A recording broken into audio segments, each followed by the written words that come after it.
ಬೆಂಗಳೂರಿನಲ್ಲಿ ಮತ್ತೊಂದು ಕಳಪೆ ಕಾಮಗಾರಿ. ಒಂದೇ ಜಾಗದಲ್ಲಿ 3 ಕಾಮಗಾರಿ ಮಾಡಿದ್ದಾರೆ. 3 ಬಾರಿ ಗುಂಡಿ ಮುಚ್ಚಿದ್ರೂ ಕೂಡ ಮತ್ತೆ ಅಲ್ಲೇ ಗುಂಡಿ ಬೀಳ್ತಾ ಇದೆ. ಬೆಂಗಳೂರಿನ ಅವ್ಯವಸ್ಥೆಗಳಿಗೆ ಹಿಡಿದ ಕೈಗನ್ನಡಿ ಅಂತ ಹೇಳಬಹುದು. ನೋಡಿ, ಬೆಂಗಳೂರಿನಲ್ಲಿ ಮತ್ತೊಂದು ಕಳಪೆ ಕಾಮಗಾರಿ ಬಟಾಬೈಲಾಗಿದೆ.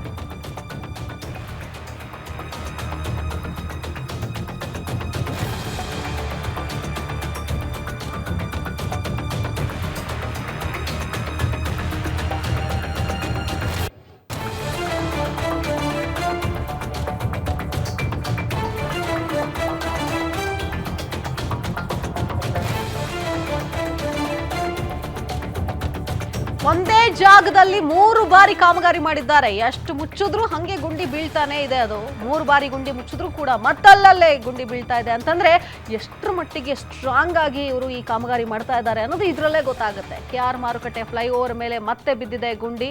ಇದೇ ಜಾಗದಲ್ಲಿ ಗುಂಡಿ ಬಿದ್ದಿತ್ತು, ಇದನ್ನ ಮುಚ್ಚಿದ್ರು. ಮತ್ತಲ್ಲೇ ಗುಂಡಿ ಬೀಳುತ್ತೆ, ಮತ್ತೆ ಮುಚ್ತಾರೆ. ಈಗ ಮತ್ತಲ್ಲೇ ಗುಂಡಿ ಬಿದ್ದಿದೆ. ವಾಹನ ಸವಾರರು ಜೀವ ಕೈಯಲ್ಲಿ ಹಿಡ್ಕೊಂಡು ಹೋಗ್ಬೇಕು. ಅದರಲ್ಲೂ 2 ವೀಲರಲ್ಲಿ ಹೋಗೋರಂತೂ ಅಪ್ಪಿ ತಪ್ಪಿ ಸ್ವಲ್ಪ ಸ್ಪೀಡಲ್ಲಿ ಒಂದು 20-30 ಸ್ಪೀಡಲ್ಲಿ ಬಂದು ಅಲ್ಲಿ ಗುಂಡಿಗಿಳಿಸಿದ್ರು ಕೂಡ ಮುಗೀತು. ಬಿದ್ದು ಕೈಕಾಲು ಮುರ್ಕೊಳ್ಳೋದಂತೂ ಗ್ಯಾರಂಟಿ. ಅಂತಹ ಪರಿಸ್ಥಿತಿ ಫ್ಲೈಓವರ್ ಇಳಿಯುವಂತಹ ಜಾಗದಲ್ಲೇ ಇದೆ ಈ ಗುಂಡಿ. ಸತತ 3 ಬಾರಿ ಗುಂಡಿ ಮುಚ್ಚಿಸಿದ್ರು GBA ಅಧಿಕಾರಿಗಳು. ಈಗ 4ನೇ ಬಾರಿ ಅದೇ ಜಾಗದಲ್ಲಿ ಗುಂಡಿ ಬಿದ್ದಿದೆ. ಕಳಪೆ ಕಾಮಗಾರಿ ಎಷ್ಟರ ಮಟ್ಟಿಗೆ ಮಾಡ್ತಾ ಇದ್ದಾರೆ ಇವರು ಅನ್ನೋದು ಗೊತ್ತಾಗತ್ತೆ. ಸಾರ್ವಜನಿಕರು ಆಕ್ರೋಶ ವ್ಯಕ್ತಪಡಿಸುತ್ತಿದ್ದಾರೆ. ನೋಡಿ, ಈ ಗುಂಡಿ ಬಿದ್ದ ಜಾಗದಿಂದ ಪ್ರತ್ಯಕ್ಷ ವರದಿಯನ್ನ ನಮ್ಮ ಪ್ರತಿನಿಧಿ ಚರಣ್ ಕೊಟ್ಟಿದ್ದಾರೆ, ನೋಡೋಣ.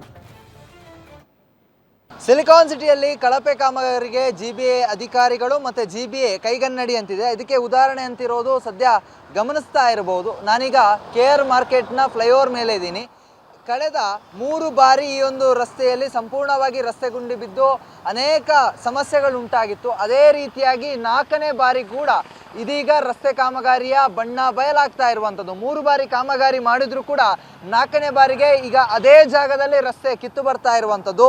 ಎಲ್ಲ ಒಂದು ಕಡೆಯಲ್ಲಿ GBA ಅಧಿಕಾರಿಗಳು ಮತ್ತು GBA ತನ್ನ ಕಳಪೆ ಕಾಮಗಾರಿಗಳ ಬಣ್ಣ ಬಟಾಬಯಲಾಗ್ತಾ ಇದೆ. ಸಂಪೂರ್ಣವಾಗಿ ಕಾಮಗಾರಿಯನ್ನು ಮಾಡ್ತಾ ಇಲ್ಲ.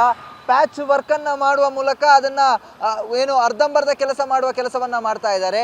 ಇದರಿಂದಾಗಿ ವಾಹನ ಸವಾರರಿಗೆ ಮತ್ತು ದಿನನಿತ್ಯ ಈ ಒಂದು ಮಾರ್ಕೆಟ್ ಫ್ಲೈಓವರನ್ನು ಬಳಸುವಂತಹ ದ್ವಿಚಕ್ರ ವಾಹನಗಳೇನಿರ್ತವೆ ಅವುಗಳಿಗೆ ಸಮಸ್ಯೆ ಎದುರಾಗ್ತಾ ಇರುವಂಥದ್ದು. ಯಾಕಂತ ಹೇಳಿದ್ರೆ ಒಂದು ಬದಿಯಲ್ಲಿ ಫ್ಲೈಓವರ್ನಲ್ಲಿ ಯಾವುದೇ ಕಾರಣಕ್ಕೂ ಈ ಒಂದು ಗುಂಡಿ ಬೀಳುವಂಥ ಪ್ರಕ್ರಿಯೆ ಆಗಿಲ್ಲ. ನಡುಭಾಗದಲ್ಲೇ ಗುಂಡಿ ಬಿದ್ದಿದೆ. ಇದನ್ನು ಮುಚ್ಚಬೇಕಾದಂಥ ಅಧಿಕಾರಿಗಳು ಕಳೆದ 3 ಬಾರಿ ಇದೇ ರೀತಿಯಾಗಿ ಗುಂಡಿ ಬಿದ್ದಾಗ ಕಾಮಗಾರಿಯನ್ನು ನಡೆಸಿದ್ರು. ಆದರೆ ಪ್ರತಿ ಬಾರಿ ಕಾಮಗಾರಿ ನಡೆಸಿದಂತಹ ಸಂದರ್ಭದಲ್ಲೂ ಕೂಡ ಈ ಒಂದು ಗುಂಡಿ ಬೀಳ್ತಾ ಇರುವಂಥದ್ದು. ಇದರಿಂದಾಗಿ ದಿನನಿತ್ಯ ಓಡಾಡುವಂಥವರು ಪರದಾಡುವಂತಹ ಪರಿಸ್ಥಿತಿ ನಿರ್ಮಾಣ ಇದೆ. ಯಾಕೆಂತ ಹೇಳಿದ್ರೆ ಟುವರ್ಡ್ಸ್ ನಾವು ಟೌನ್ ಹಾಲ್ ಕಡೆಗೆ ಏನು ಹೋಗ್ತೀವಿ ಆ ಒಂದು ಜಾಗಕ್ಕೆ ಹೋಗುವಂಥ ಡೌನ್ನಲ್ಲಿರುವಂತಹ ಗುಂಡಿ ಇದು. ಈ ಒಂದು ವೇಗವಾಗಿ ವಾಹನಗಳು ಬರ್ತಾ ಇರೋದ್ರಿಂದಾಗಿ ಸಡನ್ನಾಗಿ ಈ ರೀತಿಯಾಗಿ ಕಲ್ಲುಗಳು ತುಂಬಿದಂತಹ ರಸ್ತೆ ಗುಂಡಿಯಿಂದಾಗಿ ಸಮಸ್ಯೆಗಳು ಕೂಡ ಎದುರಾಗ್ತಾ ಇರುವಂಥದ್ದು. ಎಲ್ಲ ಒಂದು ಕಡೆಯಲ್ಲಿ GBA ಅಧಿಕಾರಿಗಳ ನಿರ್ಲಕ್ಷ್ಯತನ ಮತ್ತು ಕಳಪೆ ಕಾಮಗಾರಿ ಏನಿದೆ ಇದು ರಸ್ತೆ ಗುಂಡಿಗಳ ಮೂಲಕ ಬಟಾಬಯಲಾಗ್ತಾ ಇದೆ. ಒಂದು ಕಡೆಯಲ್ಲಿ ಸಿಲಿಕಾನ್ ಸಿಟಿಯ ತುಂಬೆಲ್ಲ ರಸ್ತೆ ಗುಂಡಿಗಳ ಹಾವಳಿ ಹೆಚ್ಚಾಗಿದೆ. ಈ ಮಧ್ಯೆ ನಗರದ ಮೊದಲ ಫ್ಲೈಓವರ್ ಮತ್ತೆ ಪ್ರಖ್ಯಾತ ಫ್ಲೈಓವರ್ ಅಂತಾನೆ ಹೆಸರು ಪಡೆದಿರುವಂತಹ KR ಮಾರ್ಕೆಟ್ ಫ್ಲೈಓವರ್ ಏನಿದೆ ಆ ಫ್ಲೈಓವರ್ನಲ್ಲೂ ಇದೀಗ ಗುಂಡಿಗಳು ಬೀಳ್ತಾ ಇದೆ. ಇದನ್ನ ಮುಚ್ಚಬೇಕಾದಂತಹ ಅಧಿಕಾರಿಗಳು ತೇಪೆ ಹಚ್ಚುವ ಕೆಲಸವನ್ನ ಮಾಡ್ತಾ ಇದ್ದಾರೆ. ಇದರಿಂದಾಗಿ ಪದೇ ಪದೇ ಗುಂಡಿಗಳು ಬಿದ್ದು ನಾನಾ ಸಮಸ್ಯೆಗಳು ಎದುರಾಗ್ತಾ ಇರುವಂಥದ್ದು. ಕ್ಯಾಮ್ರಾ ಪರ್ಸನ್ ಮಹೇಶ್ ಜೊತೆಗೆ ಚರಣ್, ಗ್ಯಾರಂಟಿ ನ್ಯೂಸ್, ಬೆಂಗಳೂರು.